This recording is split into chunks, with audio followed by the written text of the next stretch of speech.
공의 앞에 이제 사람들에게 신문을 당하는 예수님이 오늘 나오고 있습니다. 예수를 신문하여 증인들이 증언을 하는데 오늘 기록에 보니까 그 증거가 일치하지 않다. 서로가 말하는 것이 일치하지 않기 때문에 죄의 목록, 기소를 할 수 없는 상황에 이르고 있습니다. 그래서 56절 보면 이는 예수를 쳐서 거짓 증언하는 자가 많으나 그 증언이 서로 일치하지 못함이라 이렇게 기록하고 있습니다. 거짓 증언들 중에 어떤 증언이 있었느냐? 58절 보십시오. 증언자들이 우리가 그의 말을 들으니 손으로 지은 이 성전을 내가 헐고 손으로 짓지 아니한 다른 성전을 사흘 동안에 지으리라 하더라. 근데 거짓말이죠. 거짓 증언입니다. 너희들이 헐어라. 그러면 내가 사흘 만에 짓겠다. 이렇게 말씀을 하셨지. 예수님께서 내가 헐고 다시 다른 곳에다가 짓겠다. 이런 말씀을 안 하셨거든요. 근데 서로 증언이 일치하지 않는 것입니다. 거짓 증언을 하면 보통 어떻게 해야 할까요? 디펜스 해야죠. 막아야 되죠. 내가 언제 그런 말을 했느냐? 나 그렇게 말한 적 없다. 이렇게 해야 기소가 중지되고 형벌을 받는다고 하더라도 감해질 거 아니겠습니까? 근데 예수의 반응은 어떻습니까? 61절. 침묵하고 아무 대답도 아니하시거늘. 거짓으로 증언을 하는데도 무슨 소리냐? 내가 언제 그런 말을 했냐?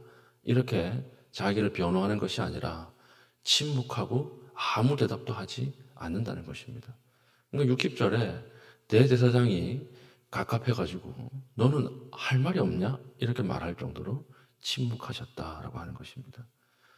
그래서 대제사장의 변론 기회를 얻었을 때 예수님이 했던 반응은 무엇입니까? 62절 예수께서 이르시되 내가 그니라 인자가 권능자의 우편에 앉은 것과 하늘 구름을 타고 오는 것을 너희가 보리라 하시니.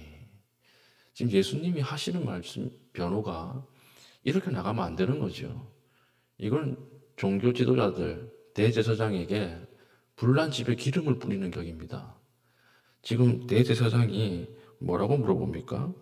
내가 찬송받을 이의 아들 그리스도냐? 이렇게 물어봤잖아요. 왜 하나님의 아들이냐고 안 물어봤을까요? 하나님의 아들, 하나님이라고 하는 말을 입에 못 올리는 거예요. 입에조차도 못 올리고 하나님의 아들이냐? 이렇게 못 물어보고 찬송받을 이의 아들이냐? 이렇게 물어보는 거예요. 그런데 예수님께서 뭐라고 말씀하셨죠? 내가 그다. 이렇게 말씀하시면서 내가 인자고 내가 그 옆에 있다가 하늘 구름을 타고 오는 것을 볼 것이다. 이렇게 이야기하니까 대제사장이 참남함에 옷을 찢을 정도로 불난 집에 기름이 끼얹어진 것입니다. 참 이상하지 않습니까? 예수님께서 대답하셔야 할 때는 대답하시지 않고 대답하지 말아야 할 것에 대답을 하고 있습니다. 왜 그럴까요? 십자가를 지기 위해서 그러신 거죠. 예수님의 십자가를 지는 길 위에 예수님의 언행은 항상 침묵해야 할 때 침묵하는 것이었습니다. 십자가를 지는데 방해가 된다면 침묵하는 것이었고 십자가를 지는데 그 길로 걸어가야 하는 부르심 앞에는 대답하는 것이었습니다. 이 말씀을 준비하면서 나는 얼마나 반대로 하고 있는가 그런 마음이 들었어요. 우리는 얼마나 많이 주님의 고난 앞에서 침묵합니까? 하나님의 부르심 앞에서 얼마나 많은 순간 침묵합니까? 그러나 내가 조금만 손해보는 것, 나의 조금만 고난에도 얼마나 많은 원망과 얼마나 많은 대답을 준비해 놓고 하나님 앞에 나옵니까? 우리는 참 반대로 하고 있죠. 침묵해야 할 때 대답하고 대답해야 할 때 침묵하는 그 속에서 우리는 아직까지도 십자가의 예수 그리스도를 따르지 못하고 있구나. 신앙은 무엇인가? 주님을 따른다라고 하는 것은 무엇인가? 하나님께서 침묵해야 할 때 침묵하는 것이, 대답해야 할 때 대답하는 것입니다. 우리가 하나님 앞에 당하는 고난 앞에 이것이 십자가를 지는 일이라면 침묵해야 할 것입니다. 그러나 우리가 하나님 앞에 우리를 십자가의 길로 인도하는 그 길 위해서는 우리가 응답해야 하는 것이죠. 우리가 침묵할 때 침묵하고 대답할 때 대답할 수 있는 믿음의 신실한 백성 될 수 있기를 축복합니다. 66절부터 오늘 마지막 72절까지는 베드로의 부인이에요. 베드로는 어떤 제자였습니까? 절대 예수님을 버리지 않겠다라고 호언장담한 제자였습니다. 그런데 닭 울기 전에 네가 나를 3번 부인하겠다라고 하는 그 부인의 과정이 오늘 66절부터 쭉 기록이 되어 있습니다.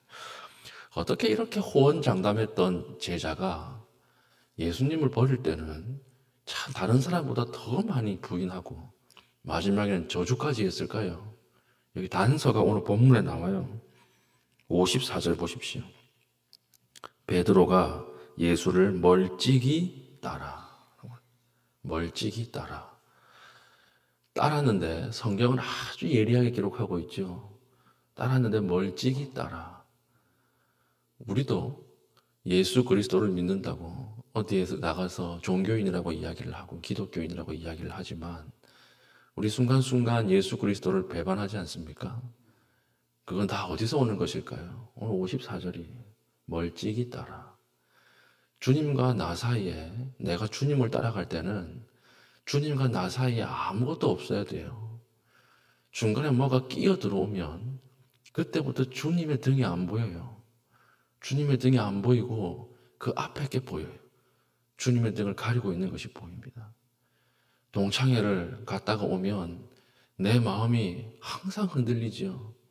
나보다 저 공부도 못했던 저놈은 떵떵거리면서 사는데 나는 목사를 하는 게 잘한 건가? 이런 생각들. 동창회를 끝나고 돌아오는 길에 계속해서 마음이 어려워요. 왜 그렇습니까? 주님과 나 사이에 거리가 멀어졌고 그 사이에 뭔가가 끼어 들어온 것입니다. 주님을 따르지 않기에는 아깝고 그렇다고 주님을 가까이서 따르기에는 너무 고통스러워요. 그렇기 때문에 우리는 적당한 거리를 두고 주님을 따르려고 하는데 잊지 마십시오. 베드로가 주님을 적당히 따른 결과 다른 사람보다 더 많이 저주하고 더 많이 실패했다라고 하는 사실입니다. 오늘 나와 주님의 거리는 어떻습니까? 주님의 등만 보고 탁 붙어가지고 따라갑니까? 아니면 그 사이에 수많은 것들이 끼어 있습니까? 오늘 기도하는 가운데 그것들을 벗어버리고 오직 예수 그리스도 그 십자가의 길만 등만 바라보고 걸어갈 수 있는 믿음의 신실한 주의 백성 될 수 있기를 축복합니다. 아멘. 기도하겠습니다. 오늘 말씀을 가지고 기도할 때 하나님, 나는 얼마나 많은 주님의 고난의 부르심 앞에 침묵하고 있었습니까? 이제는 그 침묵을 깨고 예수 그리스도가 하셨던 것처럼 내가 아멘으로 응답하게 하여 주시옵소서. 또한 하나님, 나와 주님 사이에 아무것도 없기를 바랍니다. 하나님, 주님께서 성령으로 내 마음을 새롭게 하여 주셔서 주님과 나 사이의 거리가 가까워지는 새벽 되게 해달라고 합심해서 기도하신 이후에 개인적인 기도의 제목을 가지고 기도하시고 자유롭게 돌아가시겠습니다.